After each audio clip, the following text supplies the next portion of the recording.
Hoje o nosso tema é bioeconomia. Você sabe do que a gente está falando? Você sabe que ciência é essa? Olha, a gente vai saber bem mais a fundo já, em instantes, porque o nosso convidado de hoje, ele vai nos dar um show, que eu tenho certeza que é um show que ele vai dar para a gente, tratando desse assunto. Eu converso hoje com o professor Dr. José Roberto Leite, ele que é professor associado da Faculdade de Medicina da Universidade de Brasília, tem atuação aí no Núcleo de Pesquisa em Morfologia e Imunologia Aplicada, o NUPIMIA. A gente vai falar sobre bioeconomia. O que é essa bioeconomia? A gente vai já saber em todos os seus detalhes, porque eu agora vou saudá-lo. Doutor, muito obrigado pela sua presença aqui. É uma grande satisfação para a gente conversar com você, aprender também com você sobre bioeconomia, que é um conceito que algumas pessoas ainda não conhecem, a gente vai já destrinchar, e eu fico muito feliz de ser você o nosso expositor, assim, digamos, desse conteúdo, desse conhecimento. Fico muito feliz porque a gente vai falar sobre esse assunto, porque bioeconomia, apesar de muita gente ainda não saber, muitas pessoas não sabem o que é esse conceito, o que ciência é essa. É uma das palavras do momento, não é isso? Seja bem-vindo. O GPI sempre agradece muito a sua presença por aqui, mesmo que seja virtual. Bom, antes de mais nada, eu queria dar boa tarde para você, Neemias, e que é um prazer muito grande estar aqui conversando sobre um tema que é o meu dia a dia e também é o tema de todas as pessoas, mesmo que as pessoas não conheçam o nome de economia, mas é o tema que está na vida de todo mundo, né? E o Brasil, sobretudo, quando fala a palavra bio, a gente sempre pensa muito na biodiversidade, né? E a economia, e a bioeconomia, na verdade, é um tema que veio da área da economia, né? A gente da área mais da biodiversidade conhecia muito o nome biotecnologia. Então, na verdade, biotecnologia e bioeconomia, elas estão interligadas, né?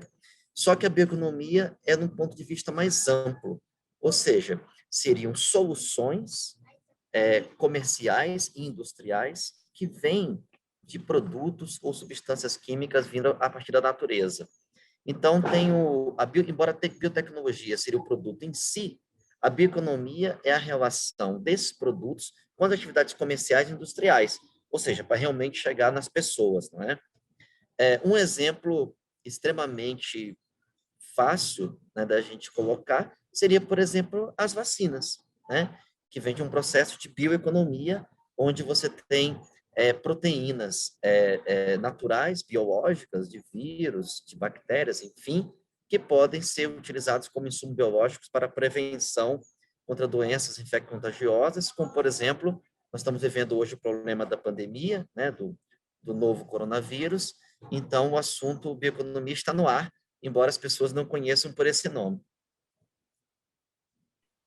As pessoas não conhecem por esse nome, né? Mas assim, a gente sabe, a gente vê desde pequeno na escola que a gente vê e conhece esses conceitos de biodiversidade, por exemplo. Na escola a gente já ouve falar em biodiversidade, a gente já aprende, hoje a gente sabe que o Brasil, o nosso país, ele tem aí cerca de 20% da biodiversidade do planeta, que é a maior do mundo. E isso deve ser sim, visto como um ativo, né, econômico, com muitas oportunidades de negócio. Transformar essa vantagem comparativa em competitiva exige investimento, exige conhecimento e estratégia para tornar o país uma potência em bioeconomia. Porque, assim, a gente tem a faca e o queijo na mão, não é isso? Exatamente. Bem, existe um conceito que é importante, que eu quero discutir com você, Neemias, que existe a maioria das pessoas, né, que moram em países mais desenvolvidos, né, por exemplo, Estados Unidos, Coreia, Japão, e que possuem uma biodiversidade pequena, ou uma biodiversidade onde não possui um potencial de exploração. Os Estados Unidos, por exemplo, explora muito bem o milho e seus subprodutos, mas não possui tanto esse potencial de exploração sustentável de produtos na área da bioeconomia como o Brasil, né? E esses países, quando vêm para cá, pesquisadores, investidores ou pessoas ligadas à indústria, eles tomam um susto como a gente não consegue aproveitar tão bem o nosso potencial de biodiversidade. Bom, Que potencial é esse? O Brasil possui a maior biodiversidade terrestre do mundo, a segunda maior biodiversidade marinha do mundo, só perde para os corais da Austrália, né? Aquela região dos corais australianos, mas a segunda biodiversidade marinha e a maior biodiversidade terrestre. 55 mil espécies de plantas existem no Brasil, né? E você pode contar nos dedos as que já são exploradas, sob o ponto de vista da bioeconomia ou da biotecnologia. Ou seja, o potencial enorme que a gente tem, né?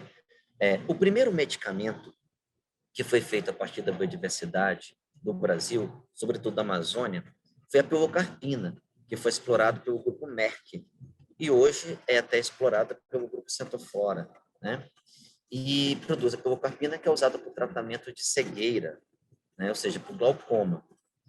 Nós, no Brasil, até hoje, extraímos o ativo, exportamos o ativo e compramos o medicamento. Isso é extraído a partir da planta jaburandi. Se você pegar pupunha, caju, murici, imagina o nosso potencial açaí, né, de obtenção de produtos biotecnológicos. Agora, eu, nas minhas palestras, mesmo quando eu falo para o governo, para as empresas aqui, eu costumo dizer que existe um abismo muito grande entre ter o potencial e gerar dinheiro, gerar riqueza. Entendeu? O que falta no Brasil é o meio, porque a gente tem todo o potencial, mas a gente peca no meio, ou seja, no modo operante para fazer isso virar dinheiro. Está na cultura do brasileiro querer as coisas com imediatismo, Uma né? facilidade E extrema e com uma velocidade falta muito grande. muito grande. E essa velocidade associada à desorganização, né, não permite que as cadeias produtivas elas se alinhem de forma a maximizar o ganho, né, que essas riquezas podem dar. E Vai isso não é uma totalmente coisa exclusiva. contra, né? É totalmente Vai contra. totalmente, É vai, to, vai oposto. totalmente, vai totalmente contra, não é? Existe, como é que a gente pode falar? Existe um conceito que eu gosto de dizer, que é como se o Brasil tivesse sido condenado a ter uma grande biodiversidade, né? Quase todos os países que têm uma grande quantidade de recursos naturais in natura acabam apresentando um baixo potencial bioeconômico. Eu vou dar um exemplo para você. Ah, mas isso não gera dinheiro, não sei o que, não sei o que. Isso é conversa. Por exemplo, a Europa tem um potencial bioeconômico muito baixo. Inclusive, essa questão de teto solar, ela faz muito menos sol que aqui, não é? E você tem um faturamento anual de 2 a 3 trilhões de dólares anuais com bioeconomia. Isso corresponde a um PIB exatamente o tamanho do PIB da França, que é a 7ª economia mundial em 2020, né? Então, imagina se a gente tivesse uma cadeia produtiva eficiente no Brasil, o quanto que a gente não poderia, né? O nosso potencial, okay, segundo especialistas internacionais, é de faturamento de 55 bilhões de dólares anuais. Olha isso. Mas para isso precisa de 3 fatores e a gente peca nos 3. Nos 3. Primeiro fator, okay? A gente precisa de melhorar o regulatório, que aí depende do governo. Sim.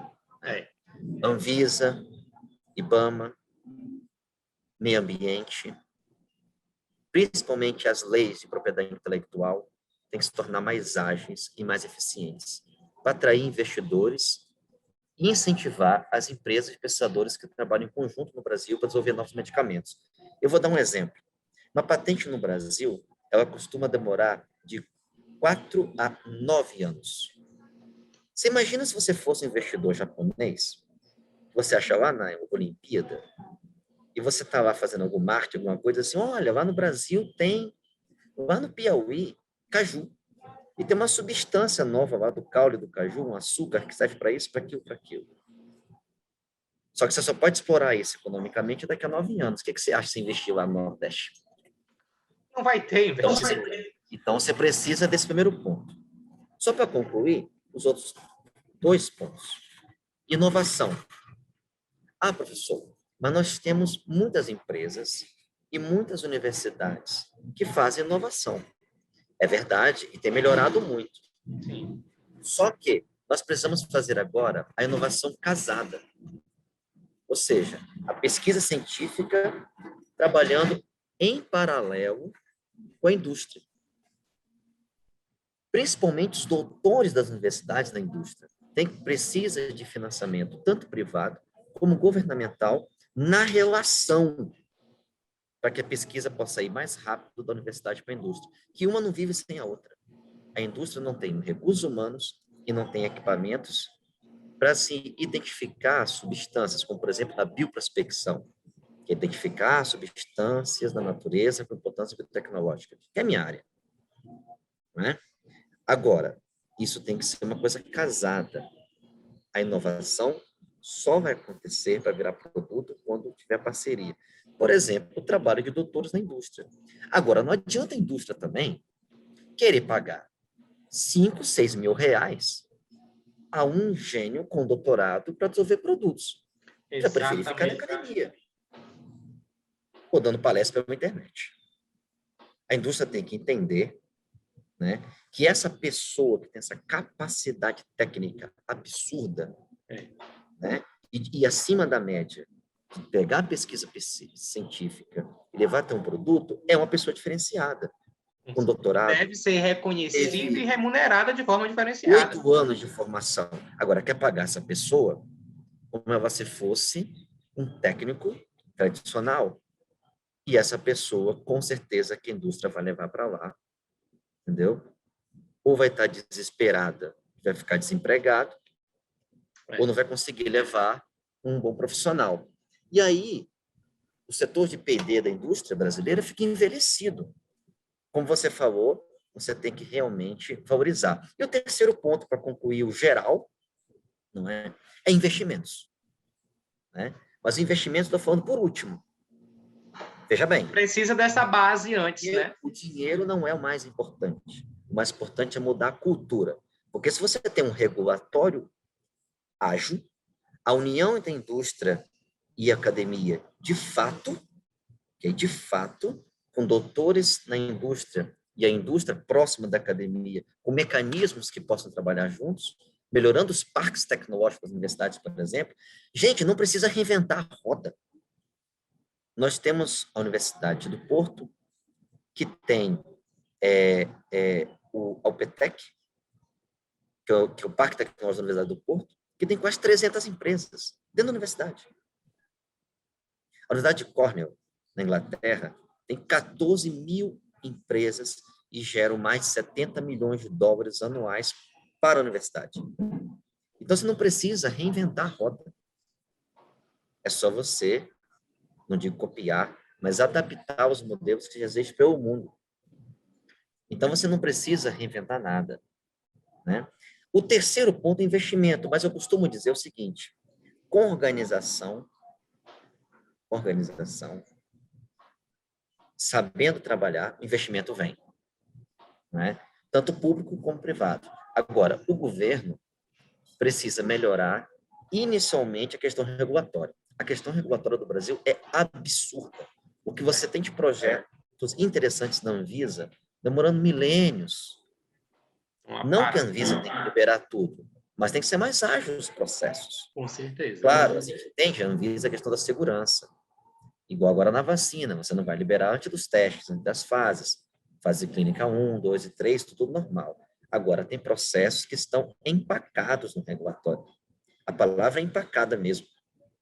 Hein? Parece que o governo, né, se tratando assim de... E a gente não faz aqui falando de gestão A, gestão B, mas o governo do Brasil, se até hoje não foi feito, então foi um entendimento de todos eles. Não percebe os benefícios, as vantagens da bioeconomia.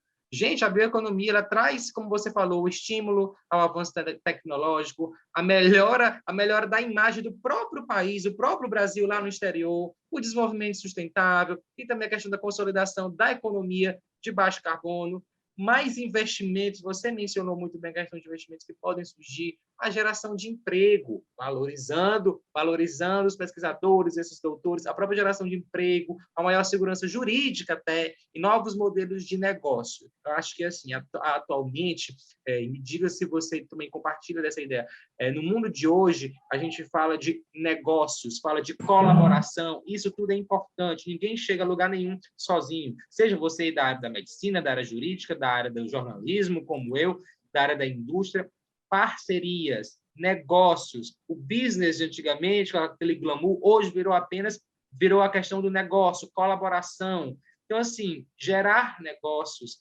é muito importante também. E tudo isso que eu mencionei agora parece que não está sendo muito visto ou bem visto como benefício, né? Pelo Brasil, por exemplo, que você mencionou. É um absurdo uma patente durar entre 4 a 9 anos. Quando você falou, por exemplo, começou a falar uma patente no Brasil dura entre 4 a 9, eu achei que você ia falar meses, mas são 9 anos, de 4 a 9 anos, é complicado, né?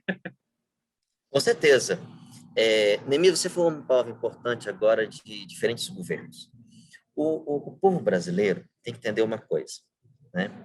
Quando um país, como nação, fala governo fulano, ao emitir o nome governo fulano, você já retrata a cultura do povo de não saber o que é governo. Isso. A partir do momento que você exprime a palavra e personaliza isso, não é? Então, se você mostra também uma falta de conhecimento do povo em relação ao que é um governo, né? Existe boas políticas públicas de governo no Brasil, sem dúvida, tá? O que falta no Brasil, isso para todos os governos têm seus pontos positivos e negativos, né? Claro que sim.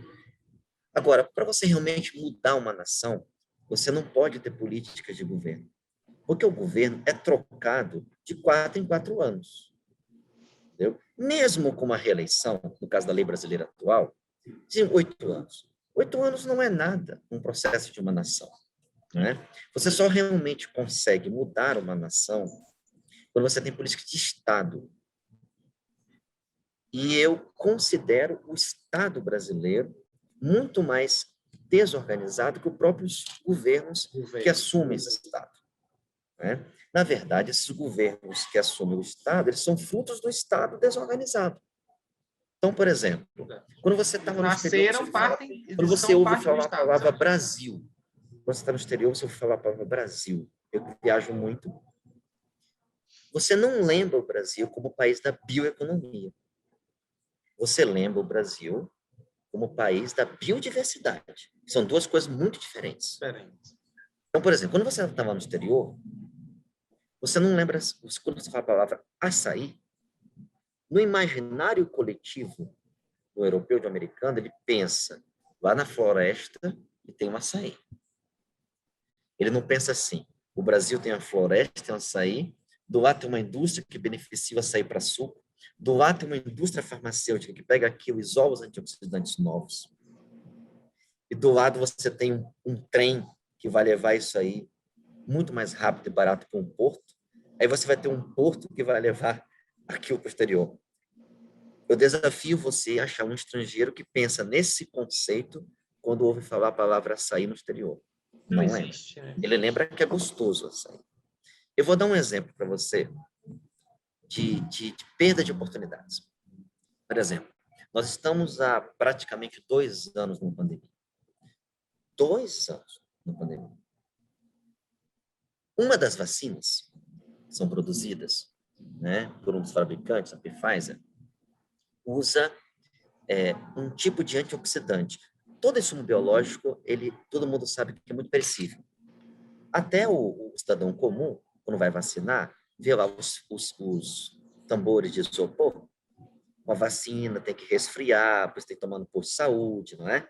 Tudo isso aí. Estou usando o exemplo da vacina que vai ser pontual, ok? Aí o cara tira o frasquinho ali dentro. Ali dentro não tem só o ativo, que a gente chama de IFA, né? Insumo farmacêutico ativo. que vai induzir o sistema imunológico para os anticorpos. Existem substâncias que protegem isso, são chamados conservantes. Um dos conservantes que existe na vacina da Pfizer é o esqualeno, que é obtido a partir de tubarão. Já foram sacrificados 14 mil tubarões para fazer os conservantes da vacina Pfizer. O Brasil, com essa biodiversidade gigantesca e com milhares de plantas potenciais para produzir antioxidantes, não poderia ter uma cadeia produtiva de fornecer antioxidantes para as indústrias de vacina, por exemplo. Eu peguei exemplo só um fabricante. Sim, compreendi. Já tem por aí quase 50. 5, 6 só regulamentados no Brasil. Fora os outros. Imagina quantos antioxidantes que existem na nossa goiaba vermelha, açaí, bacuri, que poderiam ter sido produzidos para exportar antioxidantes naturais para proteger, para ser conservante de vacina. Isso eu tenho um exemplo muito simples. Né? Realmente porque uma realidade claro que ainda está distante. É claro que quando a gente fala em bioeconomia, sempre o cérebro da gente vê medicamento, né? Mas a demanda é muito maior. A demanda é para cosmético, né? Vacinas, a demanda é para né? indústria têxtil, né? Insumo biológico. Os biocombustíveis, Assim enzimas industriais, tudo isso. Exatamente. Né? Talvez na área de cosmético é onde a gente está indo melhor na área da bioeconomia. Mas realmente para a gente ter um boom e, como diz você, mudar uma nação, a gente precisa trabalhar integrado. Né? Porque a área de cosmética vai ter um problema muito grave, que ele é muito vulnerável. Um produto não fica no mercado muito tempo, porque o público consumidor sempre quer novidade. Então, as cadeias produtivas ficam sensíveis. E a cada 3 meses está surgindo novidades, tanto nos produtos cosméticos como na tecnologia do ramo estético, do ramo de cosmético. A indústria é ativa, mas a cadeia bioeconômica de cosmético, ela é muito complexa. Baseado em tudo isso que você falou, com esses desafios que nós teríamos aí, nós brasileiros, a parte do regulatório, da inovação casada, dos investimentos, na sua visão, ainda há esperança para a gente, para que a gente um dia chegue lá? Na verdade, eu sou uma das pessoas mais otimistas do mundo. Que bom! Então, muitos projetos eu consegui implementar, mesmo com essas dificuldades que tem no Brasil. Claro que muitos deles com ajuda de grupos internacionais, mas é assim mesmo, né? Trabalhando juntos. A gente tem projetos com o mundo inteiro. A gente tem projetos, por exemplo, com Portugal, onde a gente está desenvolvendo novos antioxidantes com atividade neuroprotetora, usando substâncias da biodiversidade brasileira, né? Recentemente, nós descobrimos uma substância a partir do veneno de uma cobra, a jararaca nova, da região do Delta do Parnaíba, que tem uma ação contra bactérias da tuberculose, por exemplo, a leishmaniose, né? Antioxidantes de produtos naturais, como, por exemplo, a goiaba, que inclusive veio do Nordeste, que dá uma matéria só disso, que agora está entrando no mercado como um creme que pode ajudar o tratamento da pele, inclusive combater rosácea, acne, etc. Então, você tem muitos exemplos pontuais, né? Agora, a grande luz do fim do túnel que eu acho é o seguinte: a academia tem que fazer sua parte também, se unir e pressionar de forma inteligente o governo na questão regulatória. A questão regulatória, para mim, eu acho que esse é o ponto de partida. Poder aproveitar. Vários procedimentos foram alterados por causa das vacinas, para se tornar menos burocrático. É o momento. É o momento. Se não, Neemias, não adianta você ter startup de inteligência artificial se você não tem um regulatório eficiente, uma segurança jurídica para convencer o investidor a colocar o dinheiro na bioeconomia. Exatamente. Você mencionou a questão de fazer uma pressão de forma inteligente, né? De fazer uma cobrança de forma inteligente, e eu vou encerrando esse nosso bate-papo, absorvendo essa expressão que você falou, acho que todo mundo está absorvendo, entendendo essa expressão, porque assim, eu acredito que ciência, pesquisa, tecnologia e inovação e tudo que circunda esses 4 conceitos, essas 4 palavras, essas 4 áreas, eu acho que é aqui onde está o poder. Unindo esses quatro, a ciência, a pesquisa, a tecnologia, a inovação, unindo tudo isso, todos os setores, todos os agentes, todas as pessoas que fazem parte desse universo, a gente consegue fazer grandes mudanças de forma estratégica, de forma inteligente. Eu queria lhe agradecer, mais uma vez, eu vou dar um tempo para você encerrar a sua fala, arrematar, mas eu queria agradecer de verdade você por esse bate-papo. Esse foi só o primeiro bate-papo, tá bom? A gente vai conversar depois sobre outros assuntos, a gente vai afunilar ainda mais um pouco a bioeconomia, falar sobre outros assuntos. Queria agradecer realmente, porque foi o que eu falei no início, ia dar um show, você abriu a nossa mente, tenho certeza que quem está assistindo esse bate-papo, seja aluno do GPI ou não, a gente não faz aqui essas entrevistas especificamente para aluno do GPI, a gente faz para os internautas, a gente faz para as pessoas possam saber cada vez mais desses conceitos. Tenho certeza que todo mundo aprendeu um pouquinho mais e deu aquele start na mente sobre o que é a bioeconomia, sobre como que nós podemos aplicar a diferença da biodiversidade para a bioeconomia. Assim, foi um bate-papo bem esclarecedor. Queria lhe agradecer mais uma vez por estar com a gente, e lhe passo a palavra agora para você encerrar, arrematar essa parte do bate-papo. Depois a gente vai voltar outro dia para conversar. Ô, Neemias, primeiramente queria agradecer mais uma vez, não é? É sempre uma alegria muito grande estar em Teresina, né? Agora de forma virtual. Sim. E quem sabe a gente se encontra aí o mais rápido possível, pessoalmente, né? Sim. Agradecer a equipe do GPI pela oportunidade de poder falar sobre esse tema e despertar o interesse, né, dos jovens. E a mensagem final que eu queria deixar seria mesmo para o jovem pesquisador, o jovem estudante, né? O brasileiro que acredita no país. Nós temos uma biodiversidade grande, temos pessoas inteligentes no Brasil, não desistam dos seus sonhos, né? Tentem estudar com a cabeça no futuro e tentem cortar as arestas em relação ao pessimismo. Agora, tudo isso tem que ser feito de forma a agregar.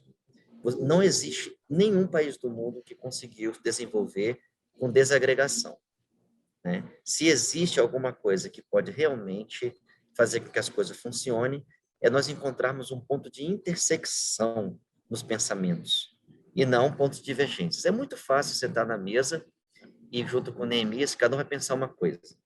Agora, o que eu e o Neemias podemos ter em comum? Então, quando você tiver no seu grupo de pesquisa, né, e você tiver essa tendência à bioeconomia, descobrir medicamentos a partir de plantas, animais, etc., não é? Tente fazer colaboração com a indústria, né, e buscar financiamento de forma que você consiga levar o produto para a prática, porque é isso que realmente vai mudar as coisas. Professor Dr. José Roberto Leite, eu falei para vocês que a gente ia mencionar e destrinchar aqui o que é a bioeconomia. Pois pronto, esse foi o nosso bate-papo de hoje. Mais uma vez, obrigado e até a próxima, viu, doutor?